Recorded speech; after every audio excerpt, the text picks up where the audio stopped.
schuf er eine Taube. Auf ihren Rücken legte er die Perle und dort blieb sie 40.000 Jahre lang. Am ersten Tag der Schöpfung, am Sonntag, erschuf er den Engel Pfau, danach 6 weitere Engel und machte den Pfau, den Malak Tawus, zu ihrem Großen. Hernach erschuf er das Bild der 7 Himmel und die Erde und die Sonne und den Mond. Der Engel Fachreddin erschuf den Menschen und das beseelte Getier, und mit den Engeln kam er aus der Perle heraus. Er brüllte, und die Perle zerplatzte, ward zu 4 Fetzen, und Wasser kam aus ihrem Inneren heraus, und es wurde zum Meer. Das Diesseits war rund. Gott erschuf ein Schiff und setzte sich damit auf das Wasser. 30.000 Jahre danach siedelte er sich in Lalisch an. An das Tor des Himmels hängte er den Mond und die Sonne und zum Schmuck der Himmel die Sterne, die er aus dem Staub der Perle zurechtgemacht hatte. Der große Gott sagte zu den Engeln: Ich werde Adam und Eva erschaffen. Aus dem Schoße Adams wird Schachar ibn Safar sein und sein Volk.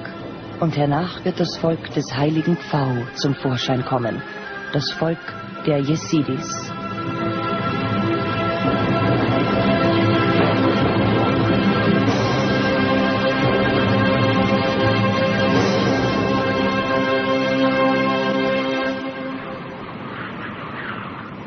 Mögen meine Augen keine Berge ohne Zelte sehen, keine Felder ohne Früchte, keine Dörfer ohne Bewohner, keine Sippe ohne Oberhaupt und keinen Mann, der sich selbst lobt. So lautet ein jesidischer Spruch. Einige 10.000 Jesiden leben seit 1916 in Armenien. Die meisten sind seit ihrer gemeinsamen Flucht mit den Westarmeniern aus der Türkei hier.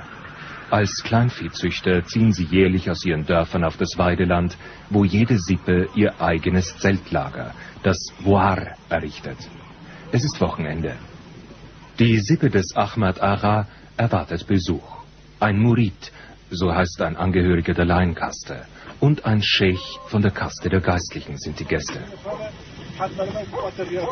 Der Gast, der Vorsitzende der Union der Jesiden in Armenien, erzählt von den Aktivitäten seiner Organisation im Dienst jesidischer Identität. Der Gastgeber heißt ihn nochmals willkommen und wünscht der Sippe des Gastes alles Gute.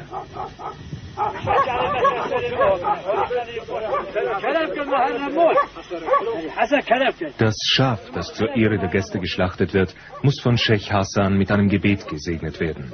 Jeder Dienst der jesidischen Priester wird mit Geldspenden der Muriden, der Gläubigen, abgegolten. So sorgen die Gläubigen materiell für ihren Klerus. Eheschließungen zwischen den beiden Kasten, den Laien und der Geistlichkeit, sind verboten.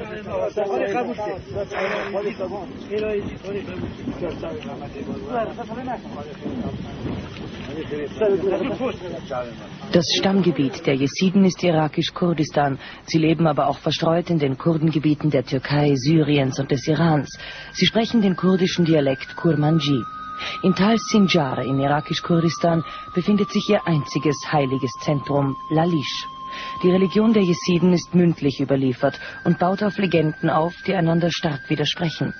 Jesiden glauben an Gott, es ist ihm aber kein Gebet gewidmet. Der Engel Pfau ist der Allmächtige. Seine Verehrung stammt aus dem alten Indien.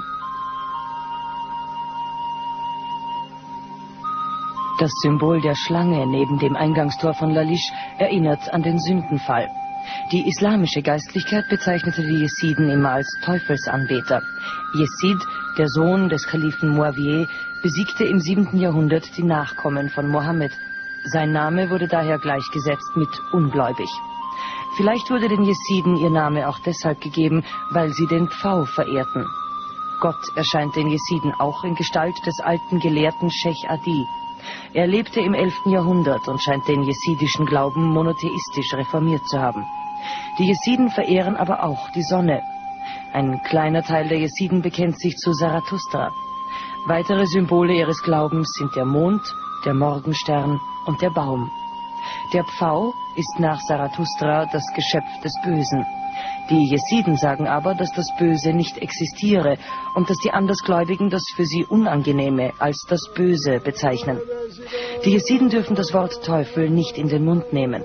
Ein Glaubensgrundsatz besagt auch, dass der vom Engel Sheikh Bakr aus dem Universum geholte Urstoff, aus dem die Jesiden entstanden seien, aus Wasser, Erde, Luft und Feuer geschaffen sei.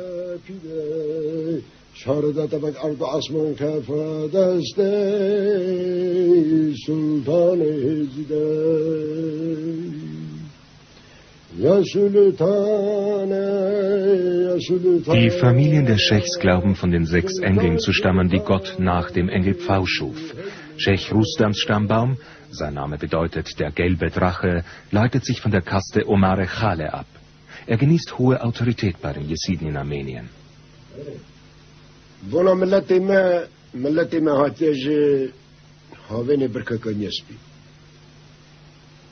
Unser Volk stammt von der weißen Wasserquelle in Sinjar. Dort ist der Sheikh Adi, der nach dem König Pfau unser zweiter Heiliger ist, aus dem Himmel gelandet. Aufgrund von Verfolgungen leben wir zerstreut auf der Erde. Meine Familie ist aus Sinjar. Wir nennen dieses Tal Shangalye.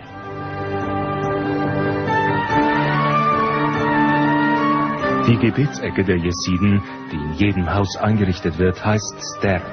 In einem Zimmer sind Bettdecken aufeinander gestapelt und nach Osten ausgerichtet. Ster ist heilig. In den Sters der meisten Scheichs werden heilige Kultgegenstände aufbewahrt, die Andersgläubigen nicht zugänglich sind. Selbst die Gefolgsleute des jeweiligen Geistlichen dürfen sie nur einmal im Jahr und nur an einem bestimmten Tag sehen.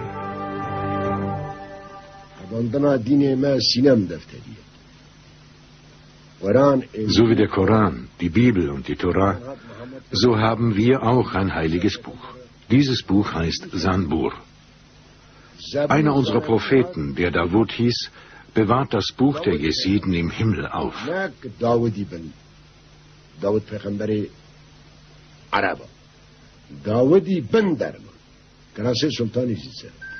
Was es genau mit diesem Buch auf sich hat, weiß niemand.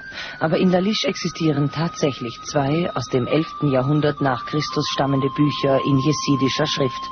Sie heißen Buch der Offenbarung und die Schwarze Schrift.